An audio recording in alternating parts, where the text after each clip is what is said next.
Arrays. Array क्या होते हैं हमें ये देखना है आज। एरे बनाते कैसे हम जावास्क्रिप्ट में, कैसे यूज किया जाता है एरे। सबसे पहले एरे क्या होता है? A single variable holding multiple values is an array. Simplest terms में डेफिनेशन जो होती है एरे की वो ये होती है।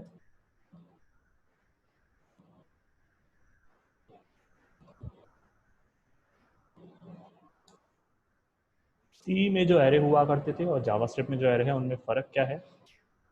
देखिए, सी में जो एरे बनता था वो कुछ इस प्रकार से बनता था।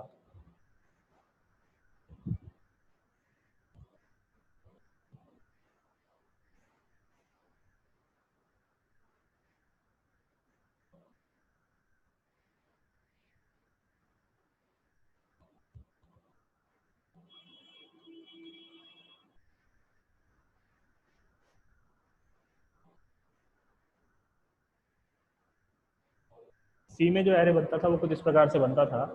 इसमें देखिए क्या हो रहा है, हमने सबसे पहले स्पेसिफाई किया है डेटा टाइप कि इंटीजर टाइप का एरे हम बना रहे हैं। देन एरे नेम है मार्क्स।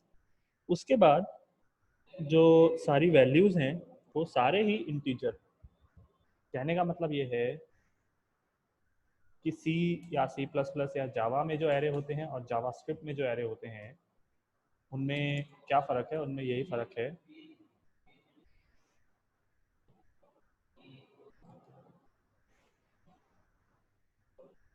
जावास्क्रिप्ट के एरे हेट्रोजिनस हो सकते हैं। हेट्रोजिनस यानी having different types of values. ऐसे एरेज जो होते हैं जावास्क्रिप्ट में वो मल्टीपल वैल्यूज होल्ड करते हैं और वो multiple values different different type की, डिफरेंट डिफरेंट डेटा टाइप की हो सकती हैं। यानी कि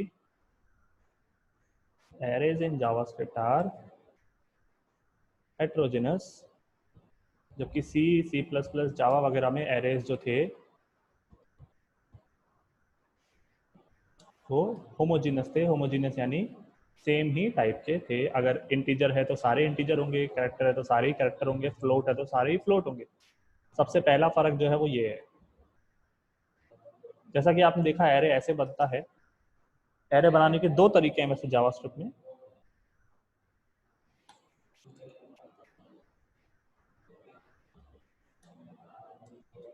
या तो आप ऐसे एरे बना सकते हैं न्यू एरे करके। इसमें अगर आपको फिर एरे को वैल्यूज प्रदान करनी है तो आप यहाँ से प्रदान कर सकते हैं।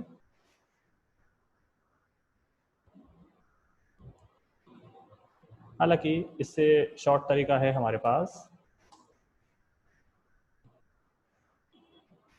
सिंपली हम ऐसे एरे बना सकते हैं।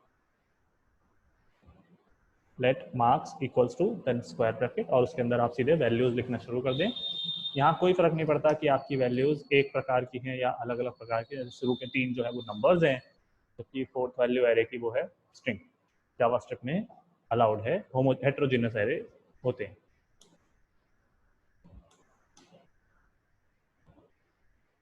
सी की तरह भी यहाँ भी एरे की जो फर्स्ट वैल्यू होती है वो उसकी जीरोथ वैल्यू होती है। यानी कि जीरो नंबर पे वैल्यू होती है, फर्स्ट नंबर पे नहीं। जावा एरे में ऐसे बोलते हैं जीरो इंडेक्स पे वैल्यू होती है वो, फर्स्ट इंडेक्स पे नहीं। यानी कि कहने का मतलब है कि अगर आपको 10 को प्रिंट कराना है तो आपको मार्क्स स्क्वायर ब्रैकेट, यहाँ आएगा इंडेक्स, वो जीरो होगा। मार्क्स के जीरो पे है 10, मार्क्स के वन पे 44 है। मार्क्स जीरो में आपकी है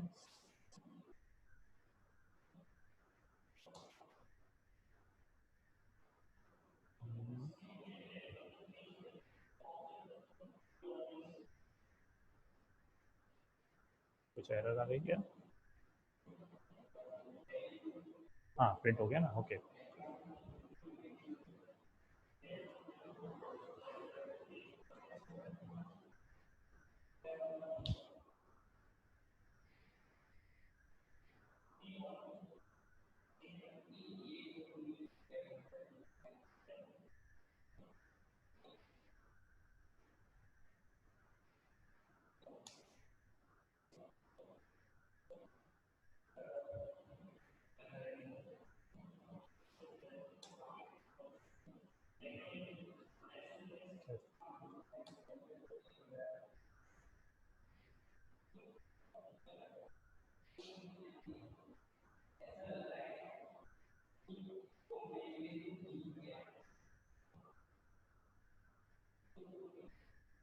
ओके, पेज बस रिफ्रेश नहीं हो रहा था।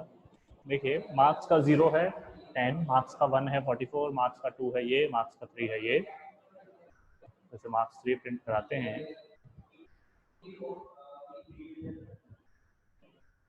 तो आपको जो भी वैल्यू है वो प्रिंट करके देगा।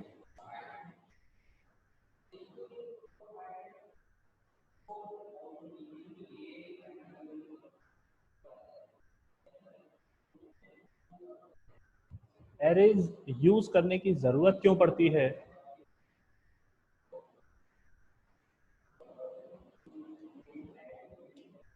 से हमने एक वेरिएबल लिया ए जिसकी वैल्यू है 10। अगर हम इसको प्रिंट कराएं, अलर्ट, डॉक्यूमेंट राइट, कुछ भी कराएं, तो आप देखेंगे जो भी वैल्यू है वो प्रिंट हो जाएगी।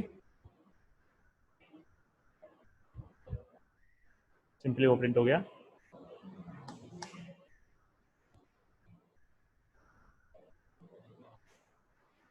मैंने ए के अंदर एक दूसरी वैल्यू डाल दी है। फिर अगर मैं ए को प्रिंट कराता हूं तो आप देखेंगे जो सेकंड वैल्यू है वो उसने फर्स्ट वैल्यू को ओवरराइट कर दिया, यानी कि हटा दिया।